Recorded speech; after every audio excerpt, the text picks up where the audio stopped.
तपाईले चाहिँ आफ्नो समय आफैले एउटा शेड्युल बनाउनुस्। कसरी कहाँ कुन बेला कुन तरिकाले लिडरसँग बस्नुस्, सल्लाह गर्नुस् र तपाईले हरेक समयलाई जागिरमा तपाई जति कन्सिस्टेन्ट के साथमा चाहिँ तपाईले काम गर्नुहुन्छ त्यो भन्दा धेरै तपाई डिएक्सनमा गर्नुस्। हामीले आजसम्म डिएक्सनमा तपाई 2 वर्ष भइसक्यो, 3 वर्ष भइसक्यो, 4 वर्ष भइसक्यो, तपाई किन यो स्टेजमा हुनुहुन्न? एउटै कारण छ, त्यो तपाई डिएक्सनलाई पार्ट टाइमको रूपमा सोच्नुहुन्छ। तपाईले कसैले भन्यो डिएक्सन तपाई बिजनेस गर्नुहुन्छ? हैन हैन, त्यो म पार्ट टाइम बिजनेस गरिरहेको छु। तपाईको दिमागबाट हटाउनुहोस्। डिएक्सन तपाईको पार्ट टाइम हुनै सक्दैन। डिएक्सन तपाईको पार्ट टाइम हुनै सक्दैन, किनभने पार्ट टाइम भनेको त्यो चीज हो जुन कुनै बेला पनि छुट्न सक्छ, जुन त्यो तपाईको जागिर हो।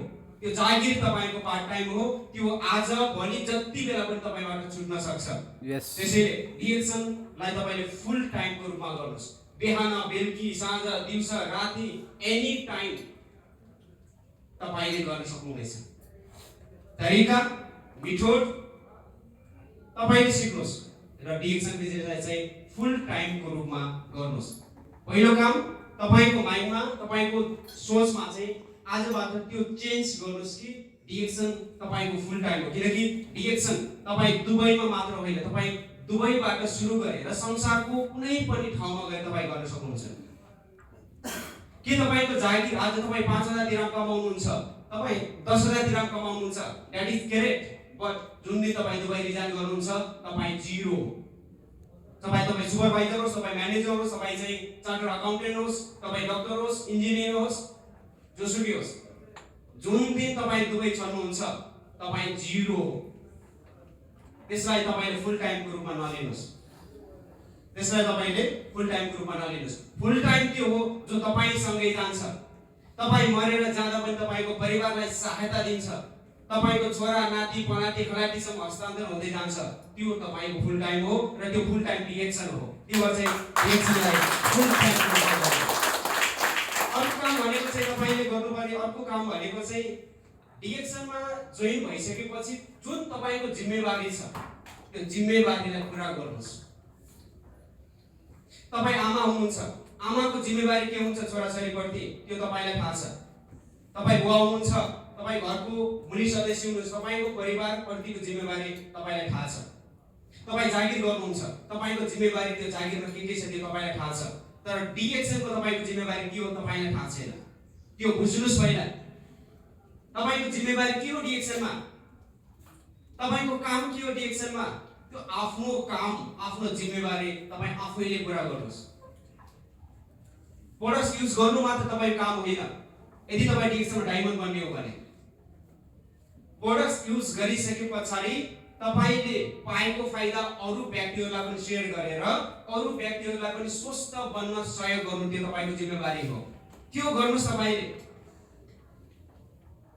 धेरै जना व्यक्ति जो चाहिँ आफ्नो भविष्यको खोजीमा बाहिर भौटाडी राखेका छन्, आफ्नो समयलाई बाहिर बर्बाद गरिराखेका छन्, ती व्यक्तिहरुलाई सही मार्गदर्शन गर्नु त्यो तपाईको जिम्मेवारी हो। त्यो तपाईको डिएक्सनको काम हो।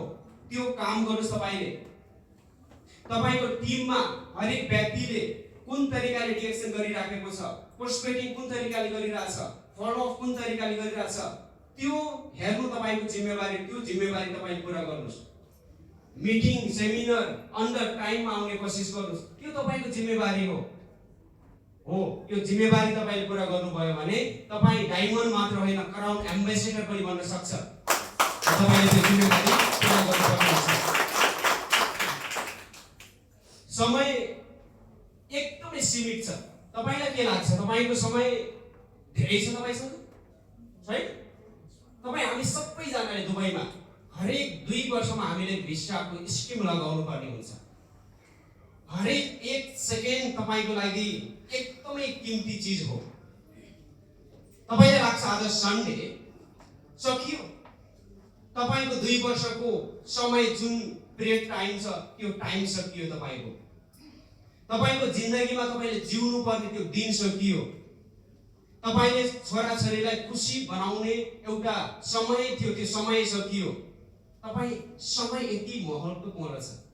यो महत्त्वपूर्ण समयमा अब तपाईँले निर्णय गर्नुपर्छ कि तपाईँले अरूको सपना पूरा गरेर बस्ने कि अब तपाईँको सपना पूरा गर्ने।